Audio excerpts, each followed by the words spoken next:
البط وجماله. ولما تحبي ان انت تجيبي بط من بره او تاكلي بط بالشكل ده مشوي هيبقى تحفه.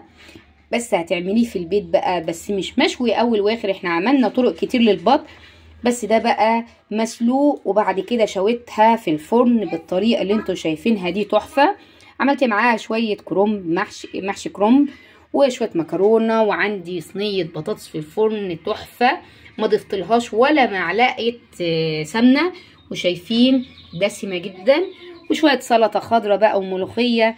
لزوم بقى الايه الصيام. كل سنه وانتم طيبين. حبايبي اللي لسه بيشوفوا القناه لاول مره يا ريت تشتركوا في القناه، فعلوا زر الجرس عشان يوصلكوا كل جديد من وصفاتي، واللايك الجميل اللي بيرفع الفيديو على اليوتيوب. يلا بينا نشوف الطريقه. اللهم صل وسلم وبارك على سيدنا محمد وعلى اله وصحبه وسلم. اهلا بكم حبايبي، عاملين ايه؟ يا رب تكونوا بخير وصحه وعافيه. النهارده فطارنا بقى بطه، هنعملها كده بطريقه حلوه وجميله. طبعا احنا شوينا البط بكذا طريقه قبل كده. المره دي هنعملها ايه؟ مسلوقه، بس زي ما هي كده سليمه زي ما هي، والتحميره بتاعتها هتلاقوها زي بتاع المطاعم بالظبط. طبعا عشان تستفادي بالشوربه، تعملي محشي، تعملي خضار، تعملي رز، مكرونه، شوربه، اللي تعمليه معاها زي ما تحبي. طبعا البطيه غسلتها كويس جدا بليمون وملح وخل وايه، نضفتها على الاخر، بقت جميله زي ما انتم شايفين كده. وجهزت هنا بصله كبيره مبشوره، وعندي هنا التوابل بتاعتي ملح وفلفل وورق لورا. الملح والفلفل الاسود هما بس التوابل اللي هستخدمها. الورق اللورا بقى هكسره زي ما انتم شايفين كده اهو كده. وهبدا ان انا اعمل ايه؟ اجيب التوابل اهو، اخلطهم كلهم مع بعض، الملح والفلفل. انا مش عايزه اي توابل تانية، ليه؟ عشان انا عايزه طعم البط يظهر لي، مش عايزه التوابل هي اللي تظهر، لا. الملح والفلفل الاسود كفايه جدا. هبدا بقى اخد الخليط ده، ممكن تلبسي طبعا جلافز زي ما تحبي. هبدا الخليط ده وبسم الله هبتدي ان انا ايه؟ ادهن البطه كده، اعمل لها مساج بالخليط ده اهو من الجناب بالشكل ده كده. وهاجي من جوه طبعا هاخد شويه كده محترمين، وهبدا ان انا ادلكها من جوه بالخليط بتاعي اهو. عايزه تفتحي بين الجلد وتحطي، مفيش مشاكل خالص اهو.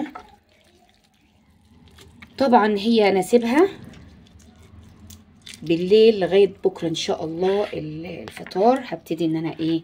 اجهز فيها اهي، اعمل لها مساج من كل حته وتحت الجناحات اهو بالشكل ده كده.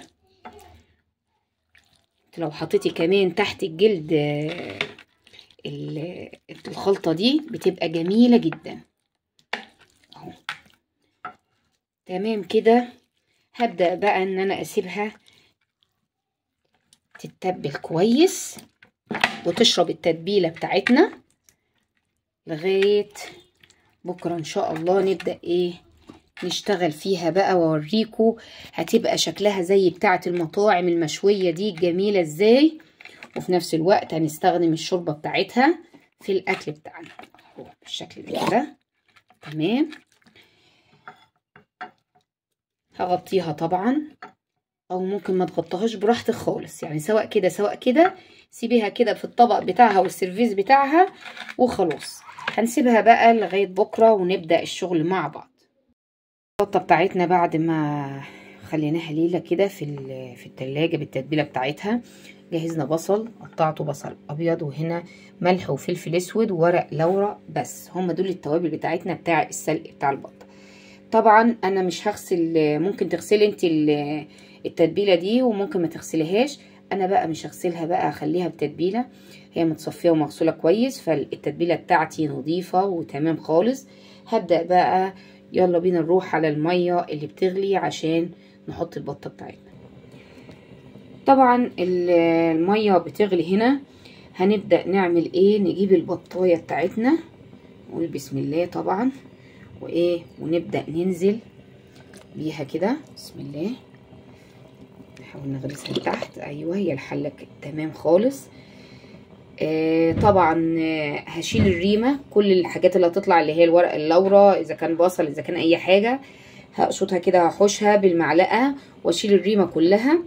وبعد كده هنزل بالتوابل بتاعتي والبصل واغطيها واهدي النار عليها عشان ايه تستوي على نار هاديه.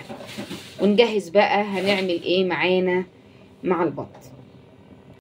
البطبوطه بتاعتنا استوت، شايفين كميه الدهون رهيبه خالص. لذلك انا هعمل بقى صينيه بطاطس ني في ني من غير ما احط لها معلقه سمنه واحده. هاخد الوش بتاع الشوربه ده وايه واحطه مع البطاطس بتاعتي. يلا نشوف هنعملها ازاي. عملت عصرت الطماطم في الخلاط، وهبدأ بقى هنا ادي البصل وادي التوم بتاعي. هبدأ ان انا احطهم على الصلصة بتاعتي ولا الطماطم بتاعتي، وهبدأ بقى التوابل بتاعتي ملح وفلفل اسود والبهارات اللي انا عاملاها. اوه ماي جاد معلش سوري، هي نظيفة عموما، نظيفة يعني، مش اقلبهم كده تقليبه حلوه. احط عليهم بقى الوش بتاع الشوربه بتاعتي لغايه ما ايه ما اقول كفايه كده، عشان طبعا ما تبقاش برضو الدهون عاليه خالص. وايه واسيبهم يتسبكوا على البوتاجاز، او ممكن كمان نحط البطاطس معاها. ادي البطاطس انا قطعتها كده ترانشات كده، وحطيتها في ميه طبعا، لان البطاطس بيبقى فيها مادة اليود اللي هي فيها حديد، فلونها بيغمق لما تبقى بره المية. فانا حطها في المية طبعا. هحطها واحط عليها الوش بتاع الشوربة وشوية شوربة، واحط البطاطس وازقها في الفرن على طول، ونشوفها بعد ما تطلع. دي كده سبكت معايا تمام جدا. هبدأ بقى انزل بالبطاطس بتاعتي. ممكن ترصيها زي ما رصيناها قبل كده داير ما يدور. لو عندك كمية كبيرة مش لازم تعملي صينيه كبيره جدا، تلفيها كده واحده ورا الثانيه واحده ورا الثانيه وتصبي عليها الخليط ده، هتبقى جميله جدا. هقلبها. ادي شايفين البطاطس بتاعتنا والريحه بتاعتها تحفه. هبدا بقى تاخد غلوه واحطها في الفرن وايه ونعمل التتبيله بتاع البطه اللي هتتشوي فيها. عندي هنا صلصه، الصلصه اللي انا بعملها، وعندي ملح وفلفل اسود والتوابل بتاعتي. هبدا ان انا ايه احطهم كده مع بعض. وعندي هنا توم مفروم. هبدا بقى اخلط الخليط ده. ممكن تحطي معاه معلقه من الزيت او السمنه، او تدهني البطه بحته مكعب كده سمنه بلدي، يبقى جميل جدا طبعا بالفرشه. وهبدا ايه ادهن البطه بتاعتي كلها. هجيب الفرشه وادهنها واوريكم الشكل هيبقى عامل ازاي. ادي كده دهنا البطه طبعا، شلت الرقبه عشان الحته دي تتحمر كويس. هحطها بقى تحت الشوايه واخلص الاكل وارجع لكم.